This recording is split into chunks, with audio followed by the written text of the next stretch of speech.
अस्सलाम वालेकुम एवरीवन।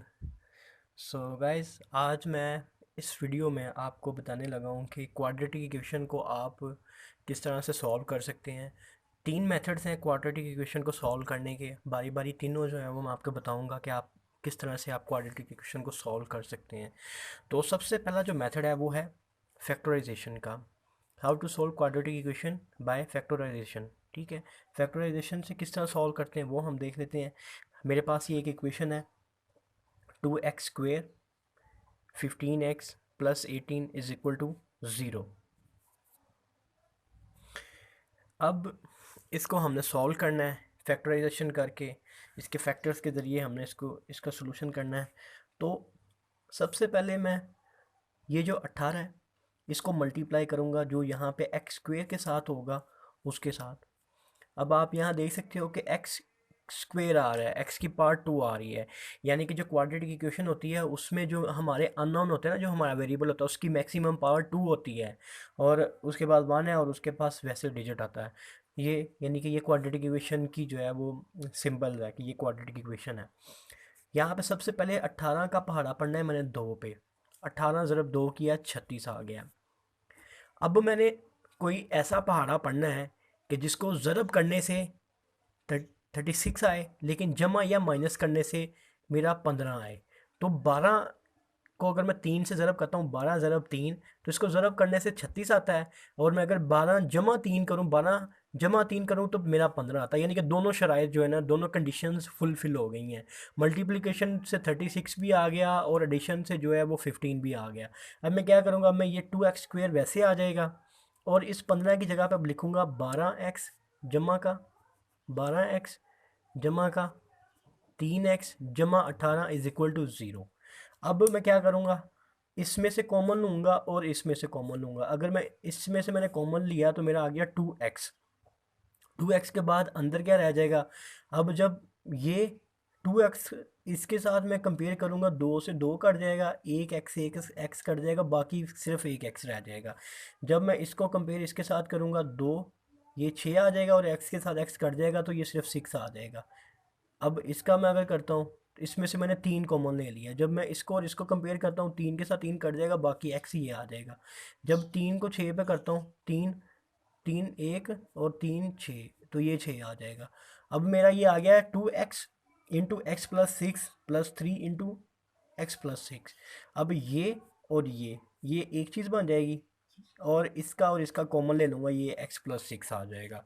उसके बाद जो है वो 2x प्लस 3 ये आ गया, एक्स प्लस 6 मेरा ये आ गया। यहाँ से ये इधर जाके माइनस का 3 हो जाएगा और ये जाके इधर, ये इधर मल्टीप्लाई और जाके डिवाइड हो जाएगा और ये माइनस का उधर जाके माइनस का 6 हो जाएगा। तो -3 और -6 इसका आंसर आ जाएगा।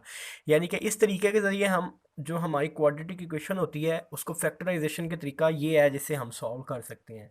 तो एक चीज़ हमने देख लिया, उसके बाद दूसरी चीज़ कि फार्मूला से हम इसको किस तरह से सॉल्व करते हैं। तो आइए फार्मूला से मैं आपको बताता हूँ कि किस तरह से आपने सॉल्व करना है क्वाड्रेटिक इक्वेशन को। यहाँ पे मेरे पास एक इक्वेशन है, 2x² plus 15x plus 18 is equal to 0। अभी आप यहाँ देख सकते हो कि x की पावर 2 है, यानी कि x की पावर ये 2 डिग्री यानी कि डबल डिग्री जो है वो इक्वेशन है।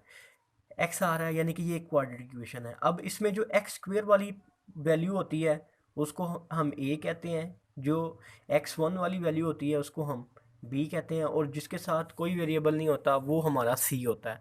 हमारा जो फॉर्मूला है वो है x is equal to -b plus minus b² -4ac divided by 2a।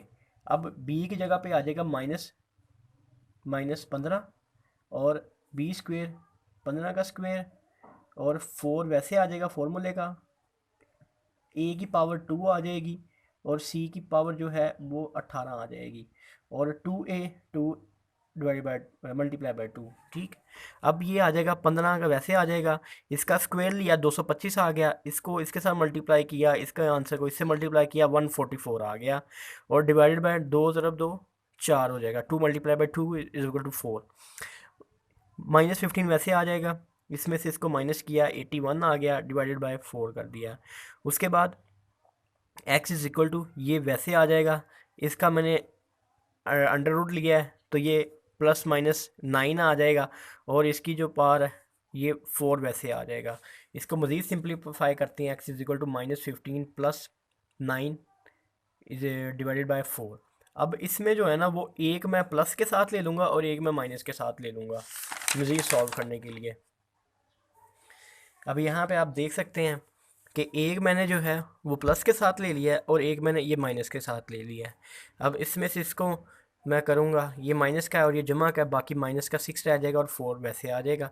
इसको इस पर करूँगा 2 2 3 6, तो ये 3 माइनस का 3/2 आ जाएगा। और इसको इसमें माइनस माइनस करूँगा तो ये माइनस का 30 हो जाएगा डिवाइडेड बाय 4। और इसका जो आंसर है वो -3/2 और -30/4 इसका जो है ना वो आंसर आ जाएगा। तो ये मेथड है जिसमें आप क्वाड्रेटिक इक्वेशन को फॉर्मूला की मदद से जो है वो सॉल्व कर सकते हैं। तीसरा जो तरीकाकार है इसको सॉल्व करने का वो है कंप्लीटिंग स्क्वायर का। तो वो हम कंप्लीटिंग स्क्वायर देखते हैं कि उसको किस तरह से सॉल्व करते हैं।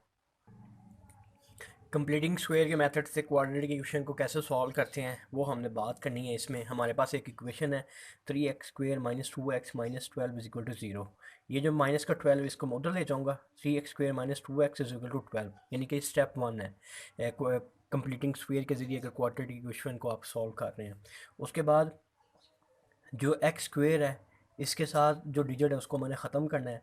तो जो बोथ साइड्स हैं उसको मैं 1/3 से जो है ना वो दोनों साइड्स को मल्टीप्लाई कर रहा हूँ। इसके साथ जब इसको मल्टीप्लाई किया 3 से 3 ख़त्म हो गया, बाकी रह गया x²।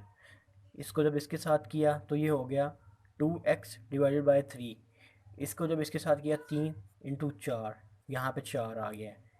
उसके बाद x² किया -2/3, x आ गया = 4। अब इसमें यहाँ पे जब आप इस स्टेप पे आप आ जाओगे तो आपने क्या करना है, x के साथ जो भी वैल्यू यहाँ पे आ रही होगी ना, x के साथ जो भी वैल्यू आ रही होगी उसको आपने लिख लेना है यहाँ पे 2/3 माइनस का 2/3, और उसके साथ आपने मल्टीप्लाई कर देना 1/2 को और उसको आपने स्क्वायर ले लेना है। स्क्वायर लेने के बाद ये 2 2 से कट जाएगा, 2 2 से कट जाएगा, बाकी रह जाएगा -1/3 का स्क्वायर। उसके बाद ये जो मेरी वैल्यू आई है ना इसको मैंने इस इक्वेशन में दोनों साइड्स पे लिख देना है। कैसे लिखना है, मैं कहूँगा x² - 2/3x जमा -1/3 स्क्वायर = 4। इसमें जमा कर देना क्योंकि साइड पे 4 था, इधर जमा कर देना -1/3 का स्क्वायर। ठीक है। उसके बाद मज़ीद क्या करना है, मज़ीद मैंने ये करना है, इसका ये x लिख लूँगा और यहाँ पे ये जो चीज़ आई हुई है -1/3 इसका मैं स्क्वायर ले लूँगा = 4/1 जमा 1 बाय जो है वो 1/9 आ जाएगा। उसके बाद मैं क्या करूँगा, इसका एलसीएम लेना है मैंने, इसका एलसीएम 9 आ गया। यहाँ पे आप देखें एक का मैंने कोई ऐसा पहाड़ा पढ़ना है कि मेरा आंसर 9 आए।